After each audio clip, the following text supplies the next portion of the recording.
26 साल के शास्त्री जो बिना कोई सवाल पूछे सिर्फ इंसान को देखकर ही उसके मन की परेशानी को समझकर उसे लिख देते हैं और फिर हल भी बताते हैं, समस्या के निवारण का तरीका भी सुझाते हैं। अक्सर हम इनके वीडियो सोशल मीडिया पर देखते हैं, लेकिन पिछले कुछ दिन से तो वो कुछ ज्यादा ही सुर्खियों में बने हुए हैं। सोशल मीडिया के अलावा टेलीविजन पर भी चर्चा आजकल बागेश्वर बाबा धीरेन्द्र शास्त्री की ही हो रही है।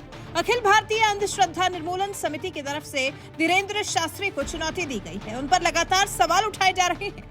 हालांकि इस बीच में पहले रमन सिंह और उनके बाद अब कैलाश विजयवर्गीय का समर्थन भी धीरेन्द्र शास्त्री को मिल गया है।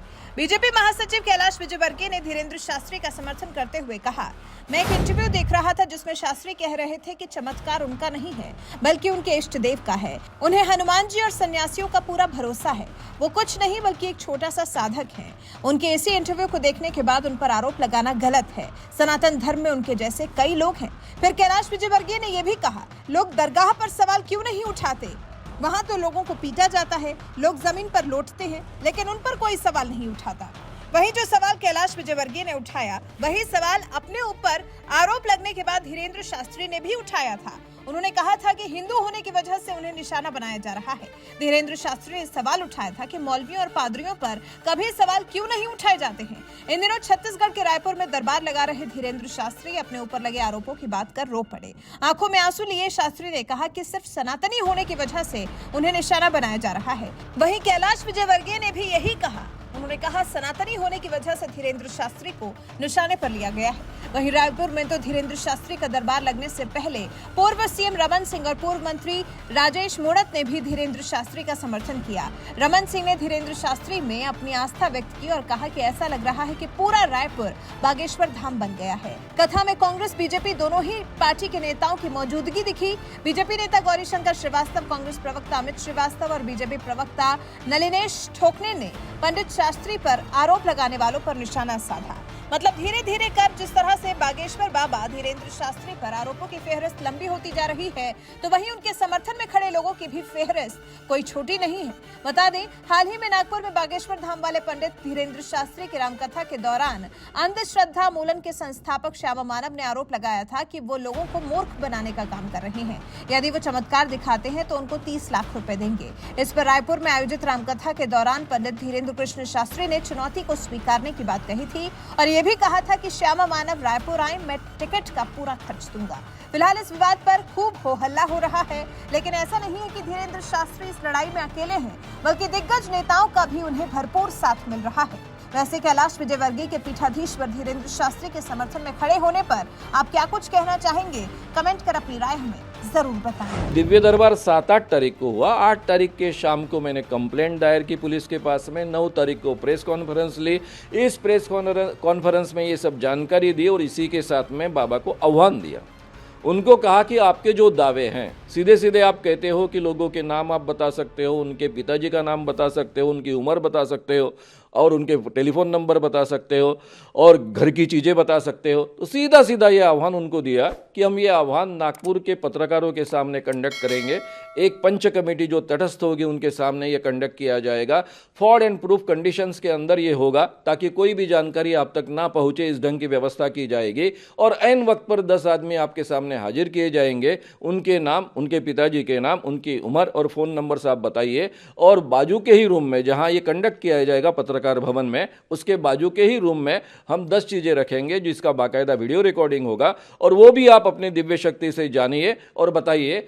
2 बार ये कंडक्ट किया जाएगा क्योंकि पहली बार गलती हो सकती है, इसलिए रिपीटेशन की आवश्यकता है। और दिव्य शक्ति तो आप बार बार रोज उसका उपयोग करते हो, इसलिए आपको कोई प्रॉब्लम नहीं होना चाहिए। और दोनों बार अगर आप 90% से ज़्यादा करेक्ट कहते हो तो अखिल भारतीय अंधश्रद्धा निर्मूलन समिति का 40 सालों से जो आह्वान दे रहे हैं उसका भी 30 लाख रुपए का पारितोषिक है, वो आपको मिलेगा। अगर आपको पैसे नहीं चाहिए तो वैसे ही आप आइए, केवल दिव्य शक्ति सिद्ध करने के लिए आइए। और 2 बार आप अगर ये सिद्ध कर पाए 90% करेक्ट, तो मैं आपके चरणों पर माथा टेकूंगा, आपसे माफ़ी मांगूंगा और हमेशा के लिए अंधश्रद्धा निर्मूलन समिति का काम, जो समिति गए 40 सालों से काम कर रही है, कहती है कि हम धर्म के खिलाफ नहीं, भगवान के खिलाफ नहीं, लेकिन धर्म और भगवान के नाम पर जो लोगों के साथ में ठगी करते हैं, उनका शोषण करते हैं, उन लोगों के खिलाफ यह समिति काम करती है और आज तक हजारों बाबाओं, मांत्रिकों, शरीर में देवी लाने वाले शरीरों यानी लोगों को और ज्योतिषियों को हमने एक्सपोज किया है, बड़ों बड़ों को नागपुर से खदेड़ा है।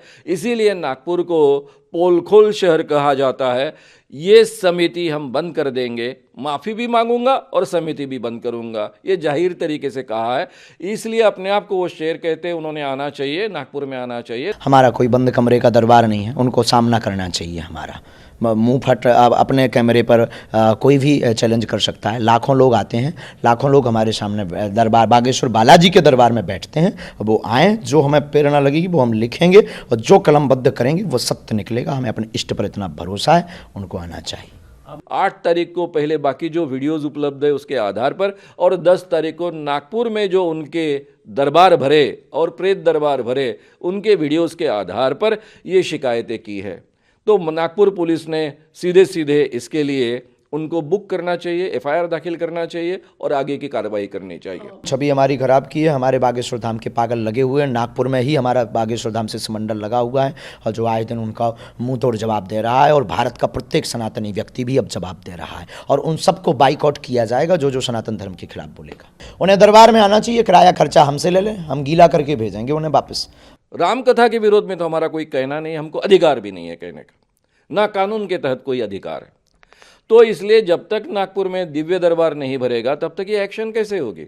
हमारे ऊपर जो इष्ट कृपा है, जो गुरु कृपा है, हम उस बल के आधार पर जो है दलाक करके ललकार करके बोलते हैं कि हमारे सनातन धर्म में क्या ताकत है। किसी मौलवी और पादरी में ये क्षमता नहीं है। जो छोटी छोटी ट्रिक दिखा करके ये पादरी और ये मौलवी जो सनातन धर्म से दूसरे धर्म में ले जाते हैं, उनके सामने बागेश्वर बालाजी बहुत बड़ा तमाचा है और उनके मुंह पर हम तमाचा मारते रहेंगे और दूध का दूध पानी का पानी हो जाए। चैलेंज की बात क्या, सीधे दरबार में आ जाओ, आके बैठो और अनुभव करो।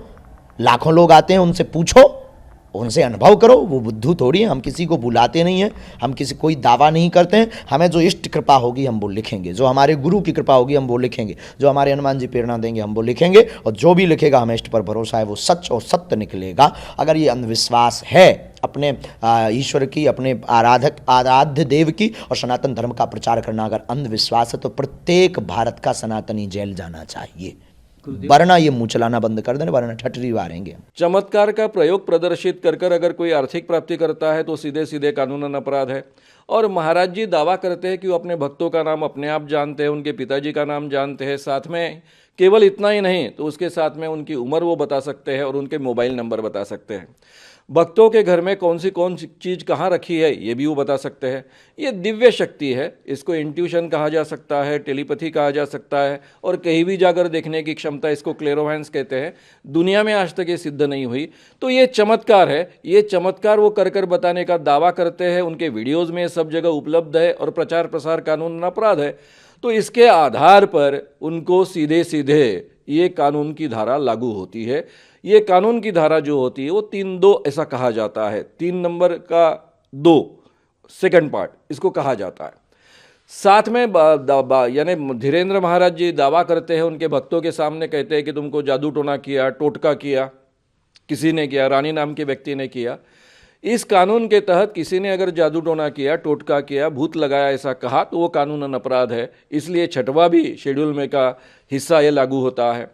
फिर महाराज कहते हैं कि तुम्हें किसी ने खिलाया इसलिए तुम्हारे शरीर में इस ढंग की तकलीफ़ें हो रही है, या फिर किसी ने टोटका किया इसलिए इस ढंग की तकलीफ़ें हो रही है। 8वें में ये बात कही गई है कि अगर कोई कहता है कि किसी अतीन्द्रिय शक्ति के कोप के कारण इस ढंग से शारीरिक बीमारियां हुई है तो उसके लिए भी कानूनन अपराध तय हुआ है। इसलिए ये तीनों की तीनों शेड्यूल में की 2 नंबर की, 6 नंबर की और 8 नंबर की धाराएं एक्चुअली उनको लागू होती है जादू टोना विरोधी कानून के तहत। आज उन्होंने मुंह चलाया, आप सब चले आए, तो हर बार साधु संतों, कभी पादरियों पर क्यों नहीं इन्होंने टारगेट किया, कभी मौलवियों पर क्यों नहीं टारगेट किया, इनके मज़ारों में क्यों नहीं गए? क्या इनका दादा परदादा चला गया था बहुत जल्दी?